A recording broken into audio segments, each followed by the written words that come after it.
اب بیت المقدس ایک ایسی جگہ ہے، یروشلم، ایلیا، جو تینوں ابراہیمک ریلیجن جو ہے، آسمانی مذاہب کے ماننے والے لوگ، ان کے لیے ایک کامن حرم کی جگہ ہے، چاہے وہ جیوز ہوں، کرسچنز ہوں یا مسلمز ہوں، تینوں کے لیے وہ حرم ہے۔ اور جب نبی صلی اللہ علیہ وآلہ وسلم کی پیدائش ہوئی اس وقت آلموسٹ 500 سال ہو چکے ہوئے تھے ہیکل سلیمانی کو گرے ہوئے، کیونکہ 70 AD کے اندر 70 عیسوی میں نبی علیہ السلام کی پیدائش سے 500 سال پہلے ٹائٹس جو رومن ایک جنرل تھا، اس نے حملہ کیا تھا یروشلم کے اوپر، اور اس وقت تو ظاہر ہے وہ بت پرست جنرل تھا،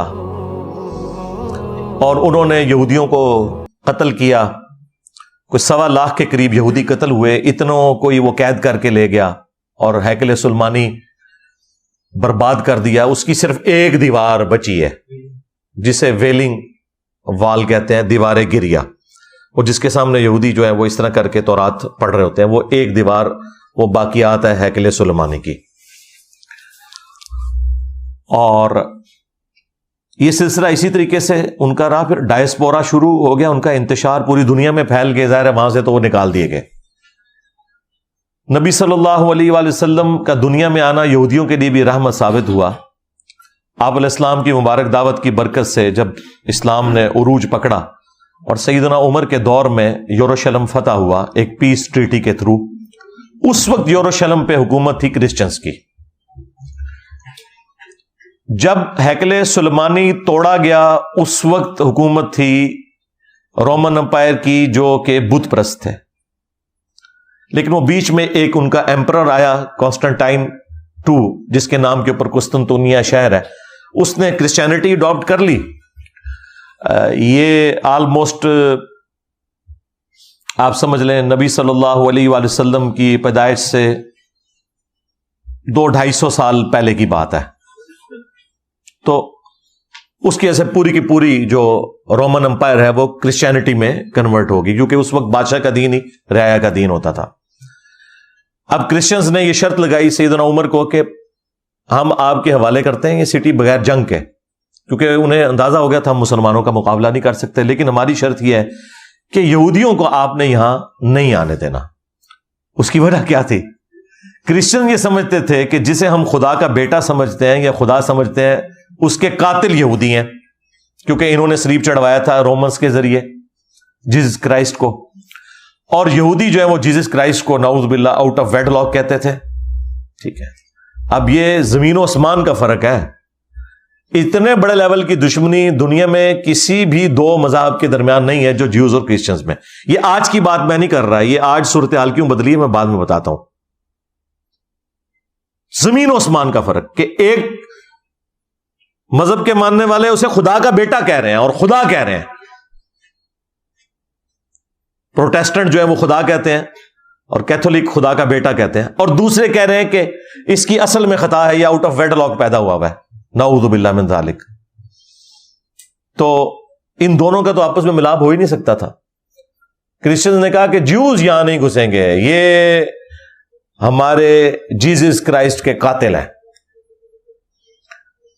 تو یہ بات تو ان کی نہیں مانی گئی، البتہ ایک بات سیدنا عمر نے مان لی کہ ٹھیک ہے ہم انہیں یہاں آباد نہیں ہونے دیں گے، صرف وزٹ کریں، انٹرنیشنل سٹی سے ڈکلیئر کر دیں گے، کرسچنز بھی آئیں، جیوز بھی آئیں، مسلمان اوورال اسے دیکھیں گے، لیکن چونکہ یہ تینوں مذاہب کے لیے ایک ریسپیکٹیبل جگہ ہے، لہٰذا تینوں مذاہب کے ماننے والے لوگ زیارت کے لیے اپنے حرم میں آ سکتے ہیں۔ اور پھر اس وقت سے لے کر 20ویں صدی کے آغاز تک، سلطنت عثمانیہ کے ٹوٹنے تک، یروشلم، بیت المقدس یہ مسلمانوں کے قبضے میں رہا ہے۔ بیچ میں ایک دفعہ صلیبیوں نے لیا تھا، اور وہ پھر سلطان صلاح الدین ایوبی رحمہ اللہ تعالی نے ان سے واپس لے لیا۔ بس وہ ایک ایکٹیویٹی پرفارم ہوئی، اوورال مسلمانوں کی حکومت رہی، اور بالکل معاملات بڑے اچھے چل رہے تھے۔ لیکن جب سلطنت عثمانیہ کمزور ہونی شروع ہوئی، اس وقت یورپ نے کافی، یعنی گریٹ برٹن نے اس وقت زور لگایا، دنیا کی سپر پاور تو وہی تھے اس وقت، انہوں نے زور لگایا سلطان عبد الحمید رحمہ اللہ تعالیٰ کو، جو آخری باقیات تھے، جو ٹرکی والوں نے ان کے اوپر ڈرامہ بھی بنایا ہے. تو خیر انہوں نے تو بہت زیادہ ایگزیجریٹ کر کے اسے پتہ نہیں کیا کتنا بڑا بزرگ بنا کے پیش کیا ہے. اتنی بھی بات نہیں تھی، لیکن بہرحال مسلمانوں کے مفادات کے پوائنٹ آف ویو سے اس بندے کی بہت بڑی کنٹریبیوشن ہے. الٹیمیٹلی انہوں نے پھر ڈیسائیڈ کیا کہ ٹھیک ہے ہم ان کو دوسرے طریقے سے نپٹیں گے. وہ پھر اللہ کی طرف سے ہی کوئی حالات ایسے بنے، ورلڈ وار 1 شروع ہو گئی اور اس میں جرمنی کا ساتھ دیا سلطنت عثمانیہ نے، اور یہ پارٹی جو ہے وہ جنگ ہار گئی. فاتحین دوسری طرف تھے، گریٹ برٹن اور ان کے الائز سارے. تو انہوں نے جنگ کے دوران ہی فتح پانے کے لیے عربیوں کے ساتھ یہ وعدہ کیا کہ تمہیں ہم اجمیوں کی غلامی سے آزاد دیں گے اور یہ علیحدہ سے ایک حکومت تمہاری قائم کریں گے. دوسری طرف انہوں نے یہودیوں سے وعدہ کیا کہ تمہیں ہم بیت المقدس میں آنے کی اجازت دے دیں گے. خیر دونوں کے ساتھ ہی وعدہ خلافی کی. بہرحال یہودی اسٹرانگ تھے چونکہ فائنینشلی انہوں نے پھر زور لگایا. تو 1917-18 کے اندر بالفورڈ ڈکلیریشن ہوگی. بالفورڈ ایک شخص تھا جو ان کی طرف سے نمائندہ بن کے گیا اور ایک ٹریٹی سائن ہو گیا جس میں یہودیوں کو یہ اجازت مل گئی کہ وہ دنیا میں کہیں بھی ہے نا وہ یروشلم آ کے آباد ہو سکتے ہیں.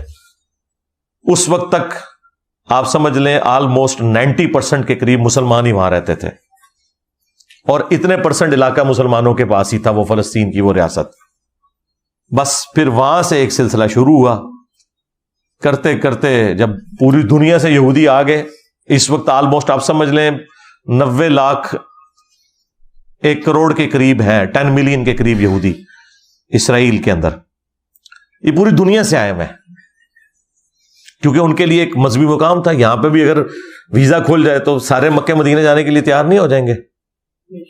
تو یہی ان کے لیے وہ سارا معاملہ تھا. وہ آگے اور وہاں پہ انہوں نے ظاہر ہے جب وہ آئے تھے تو انہوں نے زمینیں خریدنی تھی، اور جب انہوں نے زمینیں خریدنی تھی تو جن کے پاس آلریڈی وہاں پہ پلاٹ تھے انہوں نے ہی بیچنے تھے. ظاہر ہے تو یہ ایک نیچرل پروسیس تھا، یہ کچھ سازش نہیں ہو گئی تھی.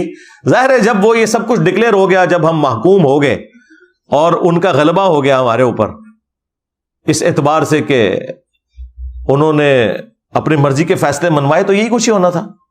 1948 کے اندر پھر اسرائیل کی سرحدیں کتنی وسیع ہوئیں. پھر اصل جو جھٹکا مسلمانوں کو لگا وہ 1967 میں جو 6 دن کی جنگ ہوئی تھی عرب ورسز اسرائیل، جس میں اکیلے اسرائیل نے سارے عرب ملکوں کو شکست دی.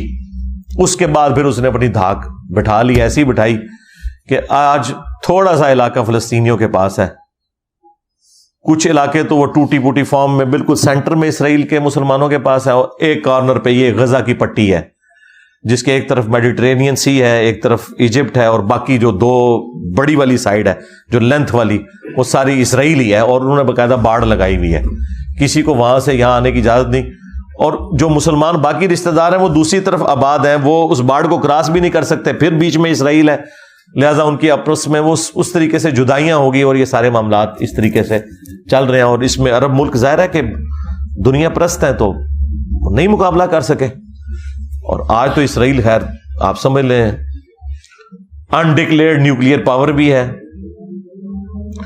دنیا میں جو 7 نیوکلیئر پاورز ہیں ان میں سے ایک ہے وہ، 8 بلکہ کہہ لیں، انڈیا پاکستان کو ملا کے 7 اور 5 جو ویٹو کرنے والے ممبرانز ہیں، اور 8واں اسرائیل ہے.